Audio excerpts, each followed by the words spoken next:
everyone, welcome back to the official YouTube channel of Path IAS Academy. This is me Monali Krishna Guha, your faculty. For the current affairs, आज हम discuss करने वाले हैं ये topic. This is educate girls won 2025 Ramon Magsaysay award. ये पूरा मामला क्या है, इस पर हम डिटेल में चर्चा करेंगे, लेकिन उसके पहले अगर आप हमारे चैनल पर पहली बार आए हैं so please do not forget to subscribe our channel. और अगर आपको वीडियो अच्छा लगता है तो please like, comment, share and subscribe ज़रूर करें. चलिए आगे बढ़ते हैं, यहाँ से खबर को देखते हैं. सबसे पहले खबर क्या है, educate girl is an organization, और ये एक ऐसी पहली ऑर्गेनाइजेशन है जिसको कि गर्ल्स के एजुकेशन में अपना एक आउटस्टैंडिंग कंट्रीब्यूशन देने के लिए ये रेमन मैग्सेसे अवार्ड दिया जा रहा है. और ये आप देख सकते हैं तस्वीर, ये इन्हीं की ऑफिशियल वेबसाइट से ली गई है. ये जो आपका रेमन मैग्सेसे अवार्ड है ये एशिया का हाईएस्ट ऑनर कहा जाता है. इसको एशिया का नोबेल प्राइज़ भी कहा जाता है.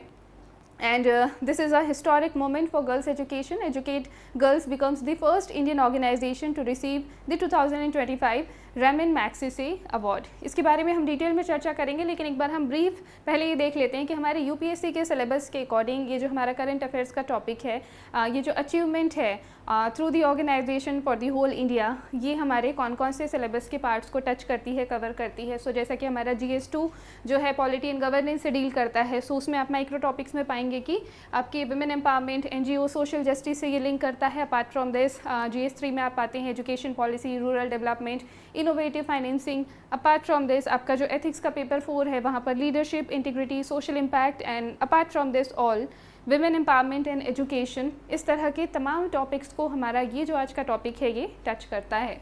आगे बढ़ते हैं, यहाँ से डिटेल में देखते हैं खबर क्या है. So this is educate girl Foundation to Educate Girls Globally is the first Indian non-profit organization working in girls' education is awardee to receive the Remen Magsaysay Award.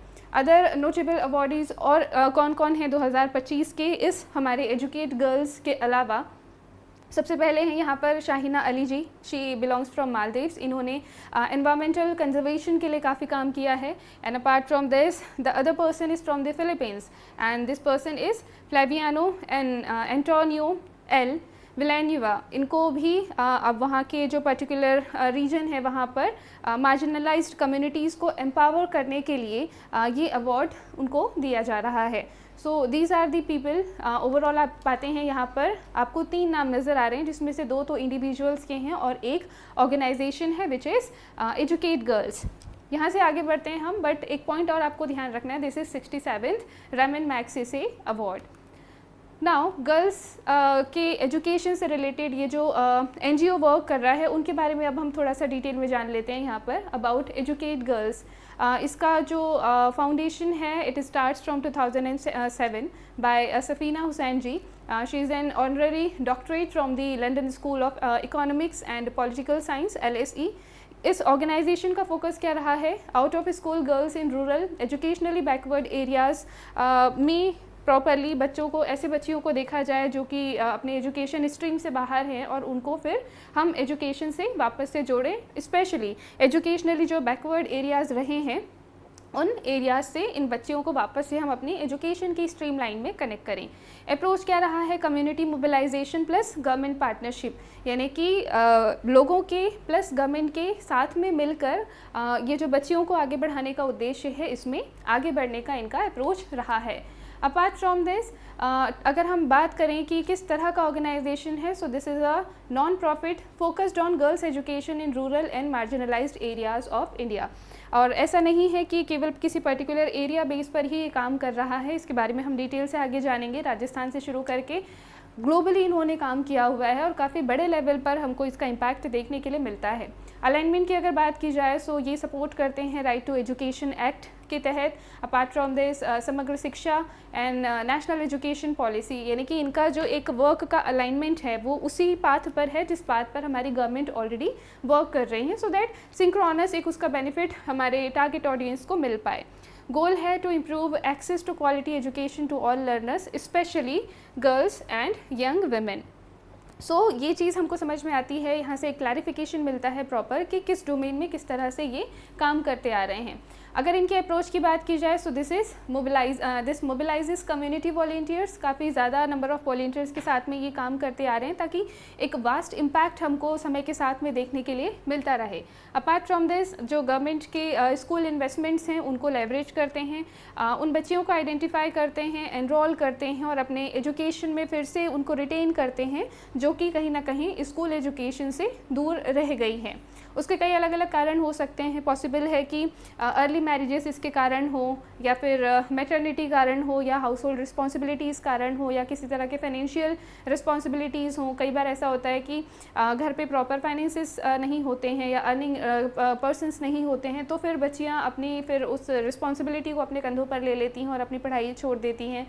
तो इस तरह के तमाम कारण हैं जिनकी वजह से बहुत सारी बच्चियाँ पढ़ाई के अपनी जो एक मेन स्ट्रीम वर्क है उससे वो दूर हो जाती हैं, और ऑर्गेनाइजेशन का फोकस ऐसी ही बच्चियाँ रही हैं, ऐसी ही विमेन रही हैं जो किसी न किसी कारण से अपनी पढ़ाई से दूर हट गई हैं या तो पढ़ाई नहीं कर पाई हैं, उनको वापस से एजुकेशन में इंक्लूड करना। It enhances foundational literacy and numeracy for all children. So ये बहुत अच्छा इनिशिएटिव इनकी तरफ से देखा जा रहा है। एक बहुत अच्छा इनोवेशन इनकी साइड से ये भी रहा है that offers second chance programmes when formal schooling isn't possible. कई बार ऐसा होता है कि किसी भी XYZ रीज़न के कारण से फॉर्मल स्कूलिंग में बच्चियाँ एनरोल नहीं कर पाती हैं। पॉसिबल है कि कोई शायद अपने घर की पूरी ही रिस्पॉन्सिबिलिटी होल्ड कर रही हो, she might be the one and only source for the income. हो सकता है वो बच्ची ही अकेली ही रह रही हो किसी भी XYZ रीज़न के कारण। सो ऐसे समय में जब फॉर्मल स्कूलिंग पॉसिबल नहीं होती है, उस समय में भी उन बच्चियों की एजुकेशन उनसे छूटे ना, इसलिए ये ऑर्गेनाइजेशन बच्चियों को सेकेंड चांस भी प्रोवाइड करवाती है। ये अपने आप में बहुत कमेंडेबल बात है। अपार्ट फ्रॉम दिस, इसका इम्पैक्ट हमको बहुत ज़्यादा अच्छा देखने के लिए मिलता है। डिलीवर्स मेजरेबल रिजल्ट्स, यानी कि उसका जो एक प्रॉपर इम्पैक्ट है वो हमको सामने नज़र आता है। इनका जो काम है उसका जो रिजल्ट है वो पब्लिकली हमको नज़र भी आता है बच्चियों के परफॉर्मेंस से। इनके विजन और मिशन की बात करें, so vision is equal opportunity for every girl in education. Mission की बात की जाए तो इनका एक मिशन ये भी है कि हम जो फीमेल इलिटरेसी है उसको कम्प्लीटली इरेडिकेट करें। अपार्ट फ्रॉम दिस, बच्चियों को एम्पावर करें, हम उनको प्रॉपर अच्छे से एजुकेशन दें, उनकी स्किल्स में डेवलपमेंट लेकर आएँ, और प्लस उनको वापस से हम कॉन्फिडेंस दें ताकि वो मेन स्ट्रीम में वापस से अलाइन हो पाएँ। अपार्ट फ्रॉम दिस, सोसाइटी में gender equality and social change को प्रमोट करना भी इनका एक अपना मिशन है। की अचीवमेंट्स की अगर हम बात करें कि क्या कुछ खास इस पर्टिकुलर ऑर्गेनाइजेशन ने अचीव किया है, सो काफ़ी कमेंडेबल यहाँ पर आप पॉइंटर्स देख पाएंगे। 30,000 से ज़्यादा गाँव को इन्होंने अब तक कवर कर लिया है। राजस्थान से इन्होंने अपना जो वर्क था वो शुरू किया है, और बढ़ते बढ़ते बहुत ज़्यादा across the nation and globally ये काम कर रहे हैं। सो ये अपने आप में बहुत बड़ी बात है। 2 मिलियन से ज़्यादा गर्ल्स को इन्होंने एनरोल किया है एजुकेशन में, और प्रॉपरली उनका रिटेंशन रखा है कि उनकी पढ़ाई प्रॉपर कंटिन्यू चलती रहे।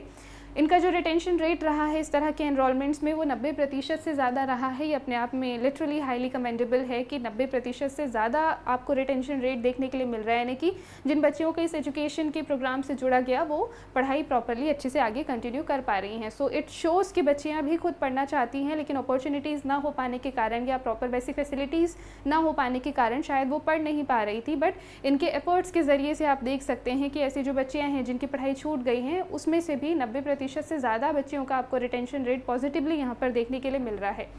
इंट्रोड्यूस्ड इनोवेटिव एजुकेशन फाइनेंसिंग, ये काफ़ी नई चीज़ है जो उन्होंने यहाँ पे इंट्रोड्यूस की है। एक इनका मेजर इनिशिएटिव है ये। This is DIB, development impact bond. ये वर्ल्ड का फर्स्ट DIB है एजुकेशन के सेक्टर में।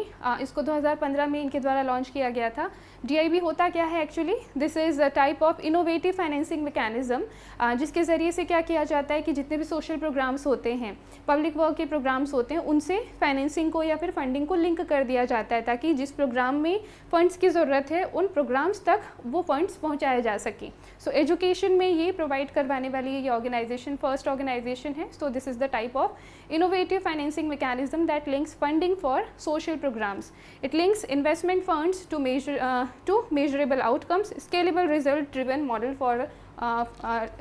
for rural education। यानी कि कुल मिलाकर जिस जगह पर फंडिंग की आवश्यकता है, जिन सोशल प्रोग्राम्स में फ़ंड्स की ज़रूरत है, उन सोशल प्रोग्राम्स तक वो funds properly through proper channels, through proper documentation and proper sources ये वहाँ तक पहुँचाए जाते हैं। सो ये अपने आप में एजुकेशन में इस तरह का पहला इनोवेशन था। ये जो डेवलपमेंट इम्पैक्ट बॉन्ड है, इसके कारण से ही हमको, यानी कि इस ऑर्गेनाइजेशन को प्रॉपरली उन्होंने अपने जो टारगेट्स बनाए थे उससे भी ज़्यादा उनको सक्सेस रेट मिला है, काफ़ी ज़्यादा सक्सेस इन्होंने हासिल की है। लर्निंग के जो इनके टोटल टारगेट्स थे उसमें इन्होंने 160% का सक्सेस अचीव किया है। एंड अपार्ट फ्रॉम दिस जो टोटल एनरोलमेंट के जो टारगेट्स रहे हैं उसमें इनको 116% का आपको प्रॉपर सक्सेस रेट देखने के लिए मिल रहा है, जो कि ऑब्वियसली टारगेट से काफ़ी ज़्यादा है। सो ये अपने आप में बताता है कि इनका डेडिकेशन कितना ज़्यादा है अपने वर्क को लेकर।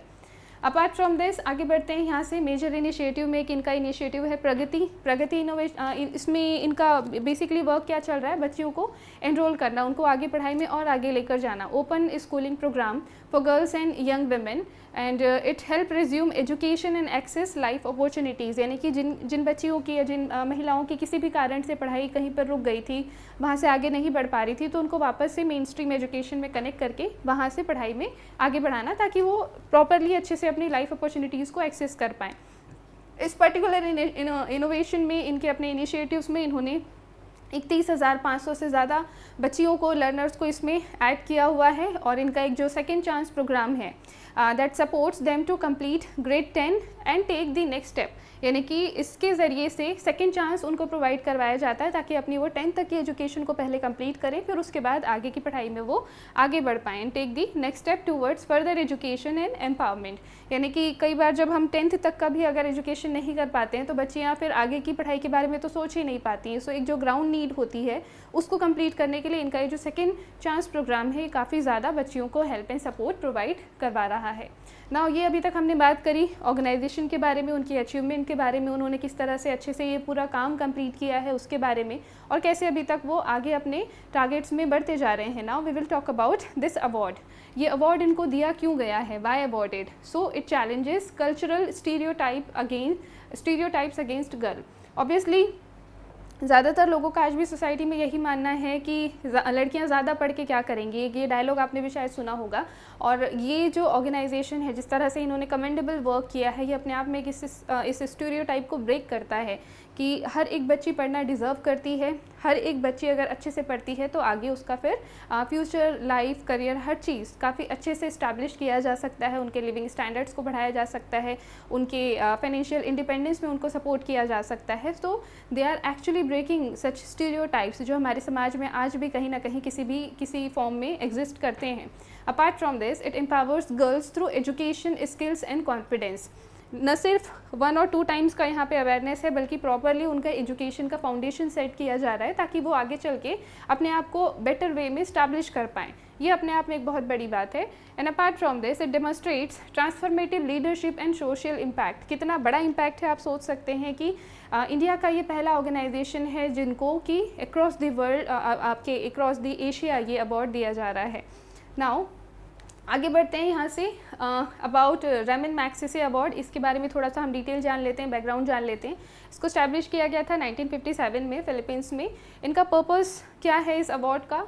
सो the purpose is to honour the memory and leadership of Ramon Magsaysay, 7th president रहे हैं ये फिलीपींस के, और इन्हीं के नाम से ये जो अवार्ड है ये दिया जाता है। Admired for integrity, humility, dedication to public service. And now इसका स्कोप क्या है? So basically it recognizes the outstanding individuals and organization in Asia, जो अपने अपने क्षेत्रों में जिन्होंने आउटस्टैंडिंग परफॉर्मेंसेस दी हैं, कोई बहुत बेहतरीन कंट्रीब्यूशन किया है, उनके लिए ये अवार्ड दिया जाता है उनको, बी इट इंडिविजुअल और बी इट एन इंडिविजुअल और एनी ऑर्गेनाइजेशन। नाउ अवार्ड के बारे में थोड़ी बहुत और चीज़ें हम देख लेते हैं। इसका क्राइटेरिया क्या है? सबसे पहला है selfless service, courage, transformative leadership in communities. Purpose क्या है, क्यों दिया जाता है कोई भी अवार्ड, किसी को कोई रिकॉग्निशन क्यों दिया जाता है? So it is to recognize greatness of spirit, selfless service in Asia. Now it is also known as Asian Nobel prize. So informally इसको एशियन नोबेल प्राइज़ भी कहा जाता है। अपार्ट फ्रॉम दिस और कौन कौन से ऐसे इंडियन विनर्स हैं जिनको ये पहले मिल चुका है? So the one is Mother Teresa, then Arvind Kejriwal ji and Ravish Kumar ji, आप देख सकते हैं। Then next one is Sonam Wangchuk. So ये कुछ ऐसे नाम हैं जो आपने हमेशा से सुने हैं। इनके अपने अपने आउटस्टैंडिंग कंट्रीब्यूशंस रहे हैं अपने, और उन्हीं के कारण इनको इस तरह से ये अवार्ड से नवाजा गया है।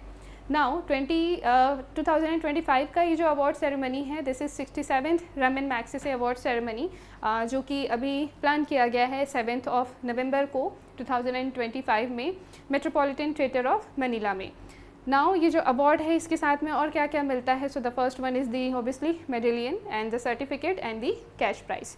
सो ये आपको यहाँ पर देखने के लिए मिल जाएगा। इंडिया के लिए इसका क्या इंपॉर्टेंस है, so it tackles gender inequality in education. सबसे बड़ी बात यहाँ पर यही है कि जो एक हमको जेंडर गैप देखने के लिए मिलता है एजुकेशन में, और आज भी सोसाइटी में आज़ादी के इतने सालों बाद भी जो एग्जिस्ट कर रहा है, इस तरह के एफर्ट्स के कारण ही इरेडिकेट होता जा रहा है। So it's a positive something for India. And the next thing is empowers girls in rural and underserved areas। Obviously इनका टारगेट रूरल एरियाज़ रहे हैं, क्योंकि रूरल एरियाज़ में ही किसी न किसी कारण से बच्चियाँ स्कूल से छूट जाती हैं। कई बार तो ये भी कारण होता है कि अगर स्कूल बहुत ज़्यादा दूर है इसलिए भी बच्चियाँ स्कूल नहीं जा पाती हैं।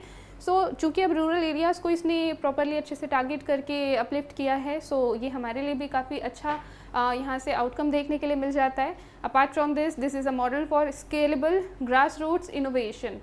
स्केलेबल है यानी कि इसको हम बड़े लेवल पे इम्प्लीमेंट कर सकते हैं अगर गवर्नमेंट एंड पब्लिक प्रॉपरली अच्छे से सपोर्ट करती है ऑर्गेनाइजेशन, और बेटर वे में बड़े लेवल पर और अच्छे से सर्व कर सकता है। एंड अपार्ट फ्रॉम दिस ये एक अच्छा अपने आप में मॉडल भी है कि हम ग्रास रूट्स पे कैसे इनोवेशन के साथ में कंट्रीब्यूशन दे सकते हैं किसी भी तरह के प्रॉब्लम्स को सॉल्व करने के लिए। Now the next thing is it puts India's people driven education initiatives on global spotlight. चूँकि इस तरह की जो भी अवार्ड सेरेमनीज़ होती हैं वो बहुत चुनिंदा लोगों को ही या बहुत चुनिंदा ऑर्गेनाइजेशंस को ही मिलती हैं, एंड जब भी इस तरह के अवार्ड्स मिलते हैं तो जो रिसीवर्स होते हैं वो अपने आइडियाज़ को, अपने एफ़र्ट्स को, अपनी अचीवमेंट्स को ग्लोबल लेवल पे शोकेस कर पाते हैं। सो इस वे में भी ये हमारे इंडिया के लिए एक एग्जांपल है कि कैसे ये पीपल ड्रिवन मूव है जिसने इतने बड़े लेवल पे अपना रियल वर्ल्ड इम्पैक्ट क्रिएट किया हुआ है। And obviously it will take India into the spotlight जब ये इवेंट परफॉर्म होगा। सो यहाँ पे इस पर्टिकुलर टॉपिक में फ़िलहाल इतना ही। अगर आपके कोई क्वेश्चंस हैं तो आप हमसे कमेंट बॉक्स में कमेंट करके बिल्कुल पूछ सकते हैं। होपफुली आपको ये टॉपिक पसंद आया होगा। इसी तरह के अच्छे टॉपिक्स के लिए हमारे साथ जुड़े रहिए। Stay positive, stay healthy. Thank you so much. Have a great day ahead.